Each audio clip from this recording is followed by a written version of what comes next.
In this video, we're going to take a look at target heart rate. Your heart rate is measured in something called BPMs, or beats per minute, which we'll take a look at in just a second.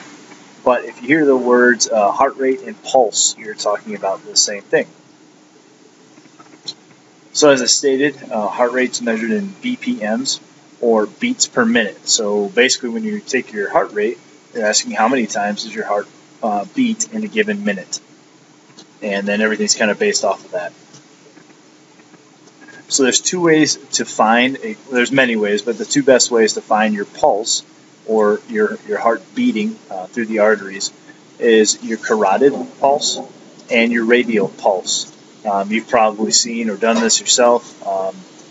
Take two fingers, put it on to where you can feel the actual pulsating action in your wrist or in your neck, and that's where you can find your heart rate or your pulse.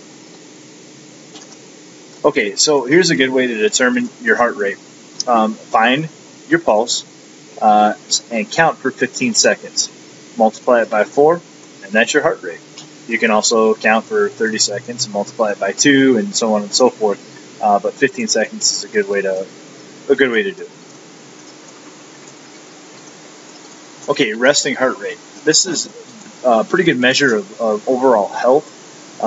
If your resting heart rate falls within a certain range, it basically tells you, if you exercise a lot, if you have a sedentary lifestyle, a lifestyle where you don't do a whole lot of stuff, or if you have a lifestyle that puts a lot of strain on your heart.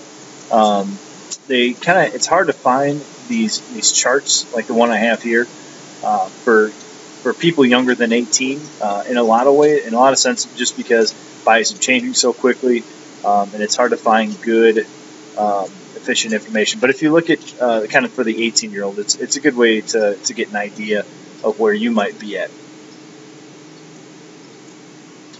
Okay, so let's talk about target heart rate zone. Target heart rate zone is the zone that you want to be in, or how you want your heart to be beating when you're exercising. This is specifically for exercising.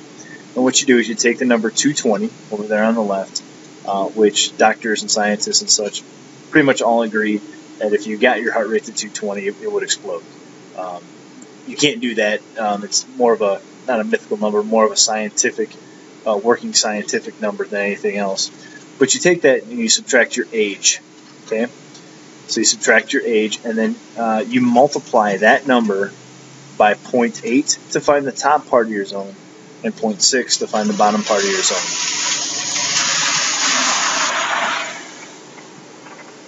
This is where you want your heart rate to be when you're exercising.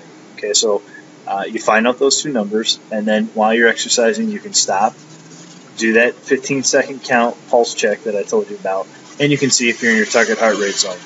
Obviously, if you have a heart rate monitor or something like that, that'd be an easier way to tell. But this is important to determine when you're exercising. Okay, so just an example. Here we have a 20-year-old. So it's 220 minus 20 equals 200 times 0.8 equals 160 times 0.6 equals 132. Pretty straightforward stuff. So while this 20-year-old person was exercising, they'd want to keep their heart rate somewhere between 132 and 160. If you go too high, it depends on the kind of workout you're doing. But if you're doing an aerobic workout to get the maximum benefit of that workout, you wouldn't want to go above 120. And if you were below 132, you probably wouldn't be being pushed enough. Here's another example. This is for a 35-year-old person. Same thing. 220 minus 35 equals 185. Times 0.8 is 148. Times 0.6 is 111. So this person would want to stay between 148 and 111 when they were exercising. Okay, here's why target heart rate zone is important. This is the zone that studies have found you will be most effective at burning fat and building strength. Again, if you're above or below this zone, it won't work as effectively.